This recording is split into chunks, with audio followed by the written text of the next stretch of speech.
Salam guru hebat, Bapak Ibu Guru Indonesia. Perkenalkan, nama saya Ahmad Wahyudi dari Instansi SMP Negeri 1 Gayam, CGP Angkatan 10 dari Kabupaten Sumeneb.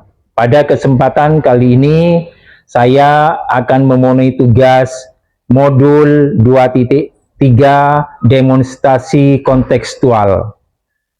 Saya sebagai observer dan teman saya sebagai...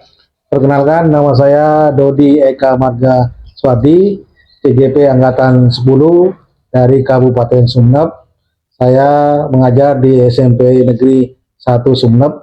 Di coaching ini saya menjadi coaching. Saya Husnan Hidayat dari Kabupaten Sumeneb, CGP Angkatan 10. Saya berdinas di SDN Pajagelan 2. Dalam kegiatan ini, saya sebagai coach dalam proses coaching. Ya, silakan Bapak Ibu Guru, selamat menikmati tayangan berikut ini. Assalamualaikum warahmatullahi wabarakatuh. Waalaikumsalam Pak Yudi. Bagaimana kabarnya Pak Husnan? Alhamdulillah baik Pak Yudi, sehat-sehat ini. Ya, alhamdulillah kita di sini berjumpa dalam kegiatan coaching nantinya ya. Iya Pak Yudi, betul Pak Yudi. Pak Husnan saat ini masih dalam keadaan sehat ya. Iya, Tentunya alhamdulillah sehat. kita akan melakukan observasi di sini. Karena besok saya akan rencananya mau melaksanakan proses coaching Pak Yudi. Jadi sama siapa nanti Pak? Nanti besok saya itu dengan Pak Dodi, karena kemarin itu Pak Dodi nelfon saya Pak Yudi, katanya ada sesuatu hal yang mau dibicarakan Pak Yudi gitu. Jadi kebetulan hari ini juga saya ada kegiatan selain dengan Pak Yudi, juga ada kegiatan lain gitu Pak Yudi. Makanya saya sarankan besok untuk ketemunya Pak Yudi. Oh, langsung gitu. ya Besok. Ya, besok Pak Yudi. Ya, kira-kira di dalam kegiatan coaching nanti gambaran seperti apa yang ingin dilakukan oleh Pak Husnan nantinya? Jadi besok itu rencananya dalam proses coaching tersebut ya, saya akan membuat proses coachingnya seperti orang bicara biasa, santai seperti itu ya. Itu biar suasananya lebih enak, kemudian relax, kemudian Pak Dodi juga menyampaikannya itu tidak terlalu tegang gitu. Akhirnya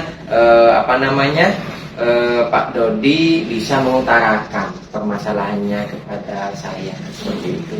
Ya, itu sangat bagus sekali Pak Husnan ketika kita melakukan coaching tetapi dalam suasana yang santai seperti obrolan-obrolan biasa, itu lebih plong nantinya ya. Ya, betul. Kira-kira nanti kompetensi apa yang akan dibangun dari kegiatan tersebut? Jadi untuk kompetensinya Pak Yudi di situ kan ada 3 kompetensi Pak Yudi. Iya. Jadi ada mendengarkan dengan rasa, hadir sepenuhnya, kemudian membuat pertanyaan yang berbobot. Nanti saya akan mengembangkan di situ tentang pertanyaan berbobot sama hadir sepenuhnya Pak Yudi, karena terus terang dengan kita hadir sepenuhnya, kita memenuhi istilahnya tidak fokus lah istilahnya, nanti hasilnya tidak akan maksimal gitu Pak Yudi. Kemudian menyusun pertanyaan yang berbobot, saya juga sudah menyusun pertanyaan tersebut Pak Yudi, seperti yang ada di lembaran ini. Jadi sudah saya mereka kira-kira pertanyaan apa yang pas untuk ditanyakan besok dalam proses coaching Pak Yudi gitu. Dari ketiga kompetensi itu, mendengarkan dengan rasa, hadir sepenuhnya, terus menyusun pertanyaan berbobot, mungkin bisa lebih spesifik nanti.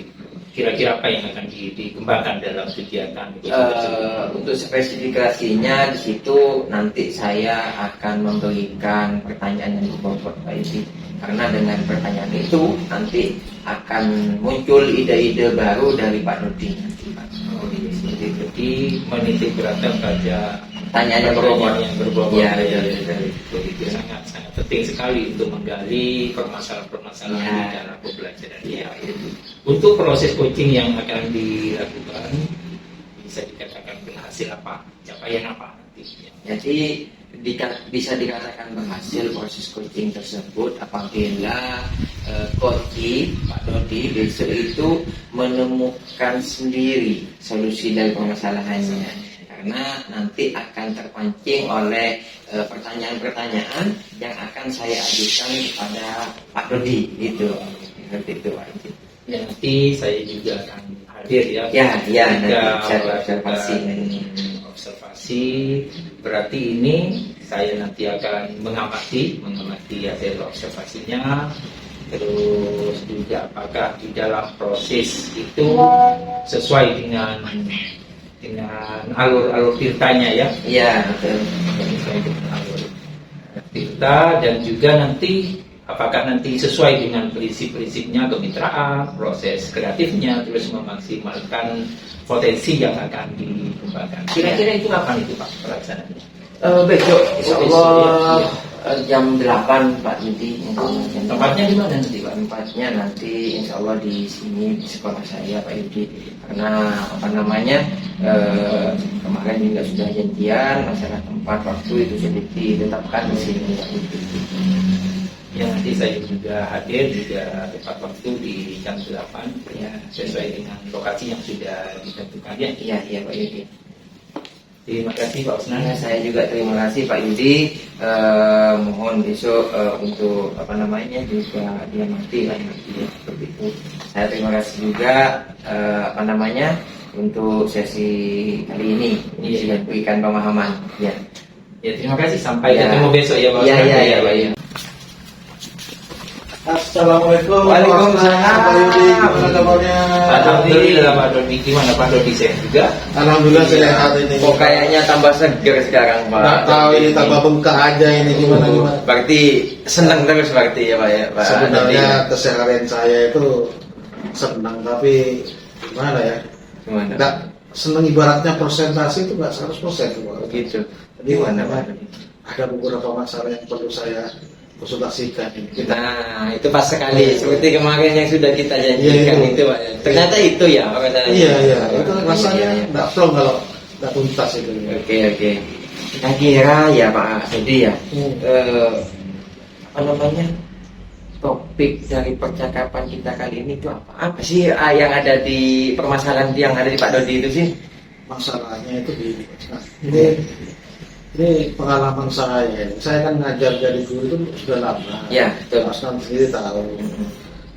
Ceritanya ini kan pergantian peralihan kurikulum itu kan mulai dari kurikulum KTSP, kurikulum 13 ya. 13 ke TSP, Ya. kemudian kurikulum merdeka yang Ya. terbaru ini. Ya, Bahkan saya ikut di klubnya itu.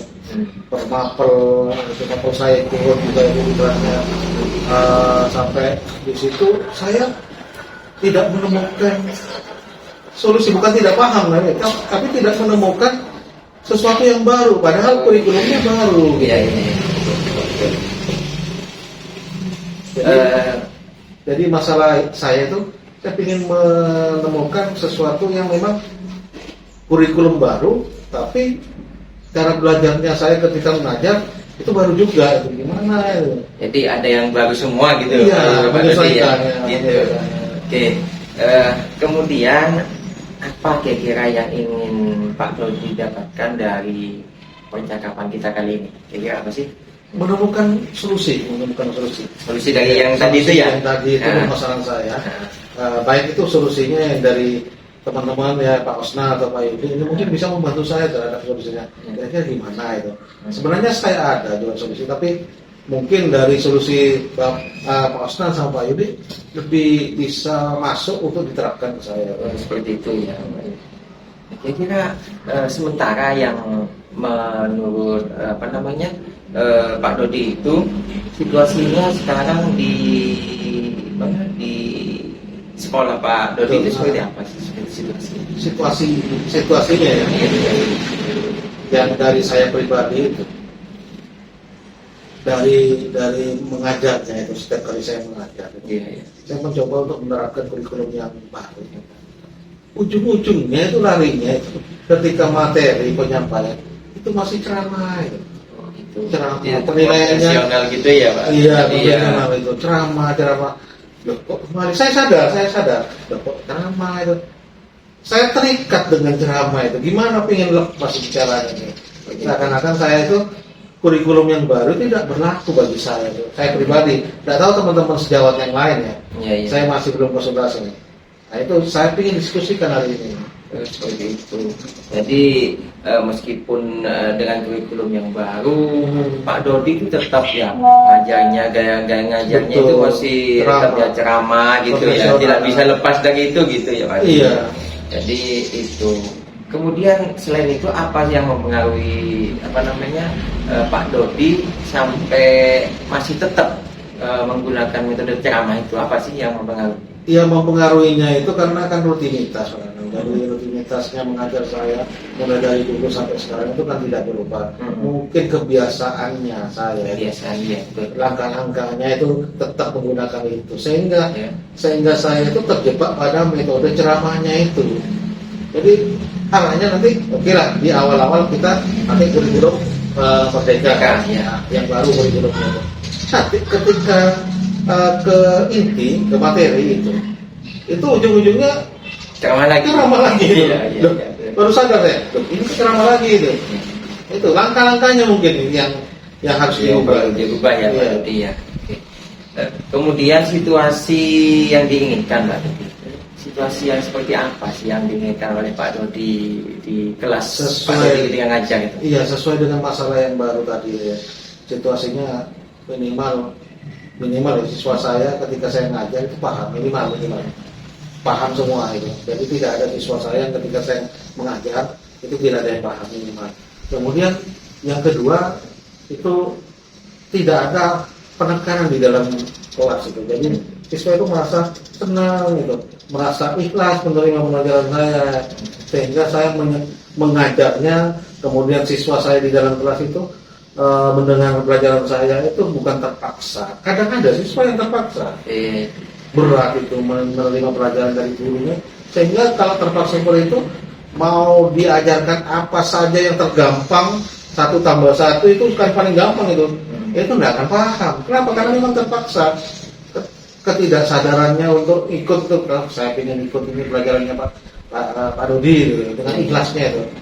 Jadi harapan saya itu nanti adanya kesadaran siswa untuk senang ikut pelajaran saya itu. Oke.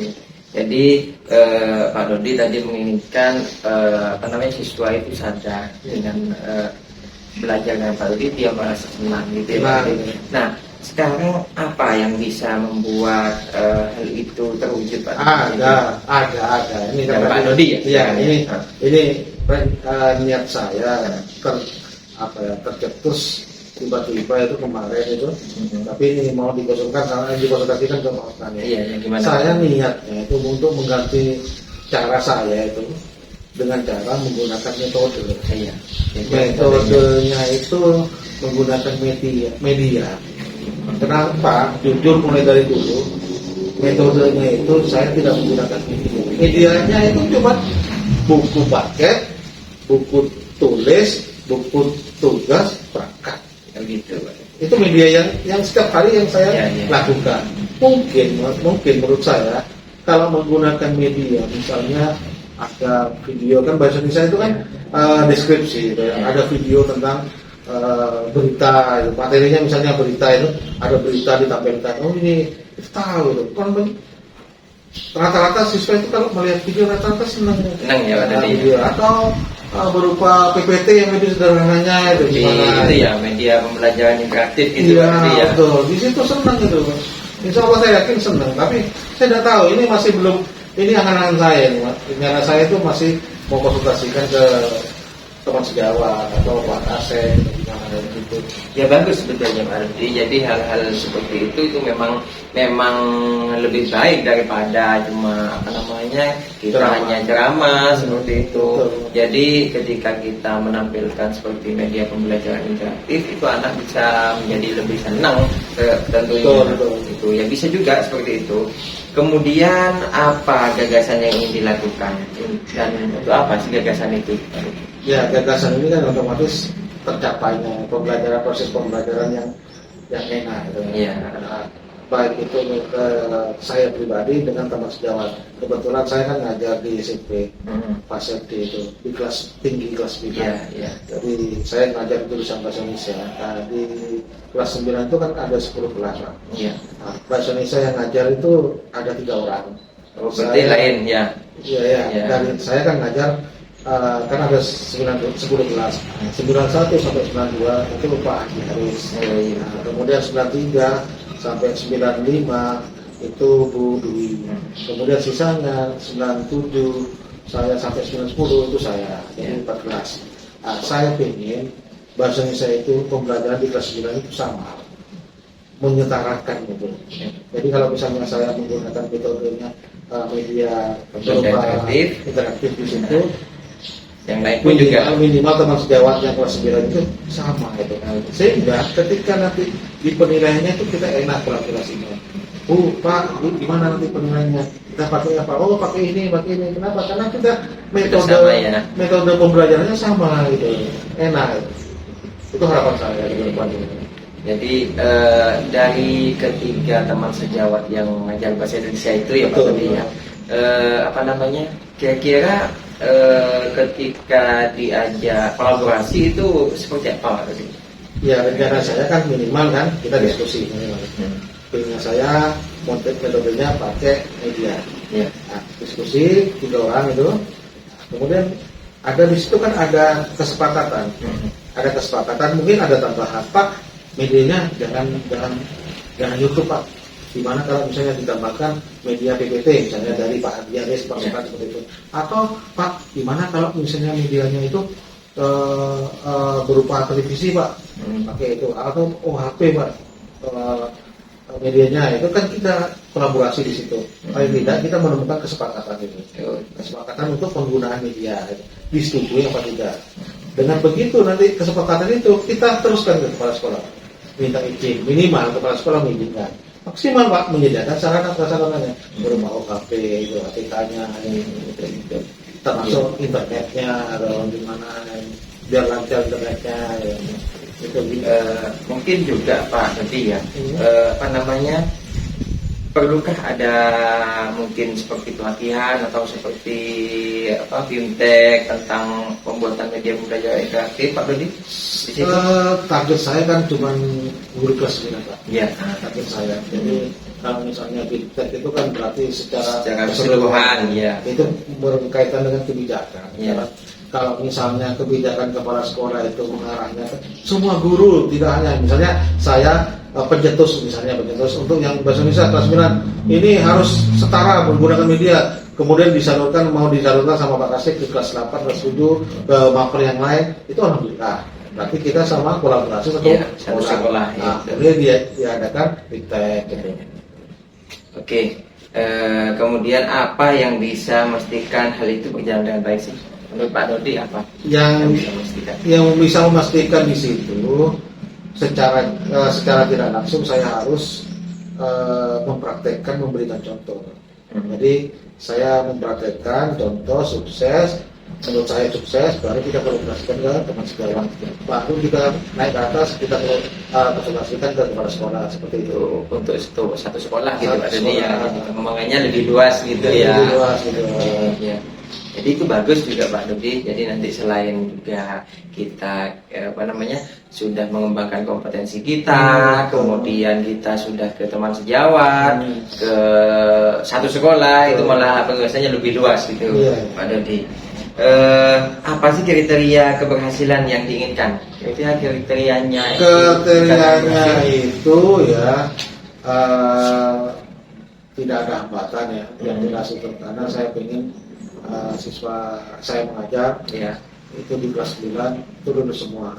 Tapi dengan catatan lulus di kelas 9 itu harus disepakati dengan teman sejawat, karena yang ada kelas 9 kan bukan Ada saya, tiga, iya. ada 3 orang. Kita harus sepakat bahwa target kita siswa saya untuk mapel bahasa Indonesia itu nilainya targetnya minimal 97. Kenapa? Karena kasihan, Pak. Karena peralihan dari SMP mau masuk ke SMA. Rata-rata di sekolah saya itu targetnya ke sekolah favorit. Seperti itu. Makanya minimal satu jenjang itu plus 9 harus kita setara 97 nilainya. Oke. Kemudian apa lagi kira-kira yang menurut Pak Dodi dijadikan acuan tentang keberhasilan daripada proses pembelajaran Pak Dodi? Di situ kan ada penilaian, Pak. Ada penilaian, baik itu ulangan harian maupun ada ujian semester atau tengah semester. Di situ di ulangan harian saja kita bisa melihat bahwa pembelajaran kami 3 orang itu sukses atau tidaknya dari ulangan itu dijadikan tolak ukur bahwa nilai ulangannya itu tinggi-tinggi, KKM di atas KKM itu. Ya, jadi selain di prosesnya juga nanti di hasil akhirnya juga ya sebagai acuannya Pak Dodi ya. Asesmen akhirnya ya. Oke. Tanggung jawabnya di sini apa yang bisa disimpulkan dari sesi diskusi kita kali ini Pak Dodi? Kesimpulannya yang jelas dari tadi saya kan berangkat masalah. Ya. Setelah observasi diskusi ini, saya menemukan solusi. Jadi ada masalah, ada solusi. Solusinya ini saya yakin dari hasil pembicaraan ini, saya yakin akan sukses. Kenapa? Karena saya merasa solusi yang saya dapatkan dari pembicaraan kali ini itu sangat disetujui oleh teman sejawat saya. Saya yakin mereka akan setuju. Kenapa? Karena memudahkan kami mengajar dengan menggunakan media. Dengan media. Kenapa? Medianya itu tinggal kita cari aja, kita setting, masuk ke kelas, kita setel, itu lebih praktis daripada kita video-video ceramah. Sudah nggak capek, ngomong itu nggak capek, tinggal kita memperhatikan. Bagus lagi ya Pak Dodi ya. Tinggal kita nunggu ada pertanyaan enggak. Udah ada, kalau ada kita jawab. Kalau ceramah dari masuk sampai bel berakhir itu ngomong terus gitu. Jadi di situ ya Pak Dodi akan berperan sebagai fasilitator saja di situ. Betul, mengarahkan saja. Jadi mengarahkan saja. Kalau dulunya kan yang berperan penuh adalah guru Pak Dodi. Ya. Jadi sejalan dengan daripada kurikulum merdeka yang saat ini. Iya, itu target kurikulum merdekanya itu tercapai. Iya, betul Pak Dodi. Kemudian apa yang menjadi pemahaman dari sesi ini Pak Dodi? Pemahamannya banyak Pak Ustaz. Jadi saya mendapatkan tambahan pembelajaran di situ, tidak hanya metode di sini. Bahwa di sini saya harus bisa berinovasi sendiri. Tidak hanya metode, tapi metodenya ini kan inovasinya itu dibutuhkan itu setiap hari kita mengajar masuk kelas yang berbeda itu harus inovasinya itu harus dituntut. Jadi biar tidak ada titik jenuh di situ. Walaupun kita menggunakan media itu saja, insya Allah siswa saya bosan. Pak, tidak ada variasinya di situ. Pak, kok filmnya ini, medianya ini aja itu kan. Saya rencana nanti ada media-media tambahan di situ. Baik itu tentang materinya yang diubah, misalnya kecelakaan kan berita lah. Nah, yang saya tampilkan bukan hanya kecelakaan saja, berita kan banyak ya. Jadi sesuatu yang baru, mungkin ada yang viral itu, itu tambah asik, itu tambah menarik. Ya. Oke, yang terakhir Pak Dodi, kira-kira menurut Pak Dodi ya, skala kompetensi Pak Dodi itu, kalau misalnya Pak Dodi ukur sendiri, kira-kira Pak Dodi itu ada di level optimis saya, optimis. Ya. Dari tadi saya terburu-buru ingin besok mau mempraktekkan. Jadi saya nggak optimis. Skala itu saya jamin itu 9. Dari yang awalnya? Dari awalnya itu udah nyampe 5 Pak. Udah nyampe 5 ya? Berarti selainnya ya? Iya, bahkan saya itu ingin besok pengen masuk kelas mau praktekkan ini. Saya ingin mencoba sendiri sebelum saya konsultasi ke teman sejawat. Iya. Bahwa dengan mencoba sendiri nanti, oh ini berhasil, baru nanti saya konsultasi ke teman sejawat gitu. Optimis ya. Alhamdulillah kalau Iya. itu Pak Dodi. Saya merasa senang ya. Ada hasilnya kita proses Terima diskusi, kasih. terus dan proses coaching ini bisa berhasil seperti itu. Iya. Ini kan berkat Pak Osnan, Pak Yudi. Iya. Mungkin kalau misalnya tidak ketemu Pak Osnan sama Pak Yudi, mungkin masalah saya tidak akan terselesaikan. Iya. Itu saja masalah saya. Ruwet. Oke, terima kasih. Untungnya ada teman seperti itu Pak Dodi. Terima kasih. Bisa berkolaborasi. Mungkin harapan saya seperti itu. Iya. Satu sekolah bisa seperti saya semua. Iya. Jadi jangan segan-segan nanti ketika Insyaallah. ada permasalahan nanti bisa didiskusikan dengan kami, dengan Pak Yudi juga bisa. Insyaallah, gitu. terima kasih. Pak Dodi, ya. Sekali lagi saya Iya. mohon terima kasih. Sama-sama. Terus nanti Terima kalau kasih. ada permasalahan mungkin saya minta tidak pesan-pesannya kepada Pak Ustaz sama Ya, Pak Yudi untuk siap Pak Dodi. kita konsultasi lagi gimana menemukan solusinya. Oke, Ya, saya siap, duluan siap. pulang. Ya. Ditunggu anak ini. Mohon di depan. Pak Dodi. Terima kasih. Terima Ya, kasih. sama-sama Terima Pak kasih Pak Dodi. Yudi. Ya. Sudah selesaikan bersama. Amin, amin. Ya. Oke, terima kasih. Ya, Assalamualaikum. Waalaikumsalam warahmatullahi wabarakatuh. Ya, tadi saya sudah ikut mengamati hasil observasi dari Pak Osnan dan Pak Dodi. Suasananya sangat cair dan rileks ya, seperti komunikasi biasa. Jadi bagaimana setelah melakukan coaching ini, perasaan Pak Osnan gimana? Yang saya rasakan, saya sangat senang Pak Yudi Ya. karena terus terang saya bisa membantu Pak Dodi untuk menemukan solusi dari permasalahannya yang mana tadi itu saya lakukan dengan memberikan beberapa pertanyaan pemantik sehingga Pak Dodi itu muncul ide-ide yang hadir dalam diri Pak Dodi, yang ada di dalam diri Pak Dodi berkat pertanyaan itu. Jadi Dan seolah-olah Pak Dodi menemukan sendiri dia bisa memecahkan sendiri ya iya. solusinya sendiri. Jadi di situ Pak Dodi ketemu solusinya ya. Kemudian saya juga sangat senang di situ Pak Yudi berkat pembicaraan yang santai, kemudian rileks gitu. Ternyata lebih enak, lebih nyaman lah seperti itu. Apakah sudah sesuai dengan rencana yang Pak Osnan lakukan tadi? Saya rasa sudah sesuai karena memang hal itu yang sudah saya rencanakan dari awal ya, dengan memberikan pertanyaan yang berbobot itu nanti pasti akan menemukan solusi daripada permasalahan seperti itu. Sudah sesuai ya. Jadi tadi sudah sesuai dengan apa yang diinginkan dari tujuan dari Pak Osnan melakukan coaching ini. Kira-kira apa yang menjadi hambatannya? Untuk hambatan ya Pak Yudi ya, untuk hambatan sendiri itu tidak ada hambatan sama sekali Pak Yudi. Dan tadi juga Pak Dodi tepat waktu hadirnya ketika ke sekolah saya ini, jadi tidak ada kendala apa-apa dari Pak Dodi, alhamdulillah itu. Jadi semuanya berjalan dengan lancar dan baik. Berarti nanti ada sebuah kompetensi ya yang akan dikembangkan oleh Pak Osnan. Kira-kira ke depannya nanti kompetensi apa yang dikembangkan dari Pak Osnan? Dari ketiga kompetensi itu kira-kira apa yang akan dikembangkan dilanjut dari proses observasi tadi? Jadi gini Pak Yudi, di pasca kan saya merencanakan untuk kompetensi itu kan yang paling diutamakan adalah menyusun pertanyaan yang berbobot gitu. Iya. Nah ternyata itu bukan hanya itu Pak Yudi, saya malah tiga-tiganya itu kayaknya sudah terpenuhi gitu. Mulai dari hadir sepenuhnya, jadi saya hadir seutuhnya menemani Pak Dodi untuk berbincang gitu, tidak ada hambatan gitu, itu sudah hadir sepenuhnya. Kemudian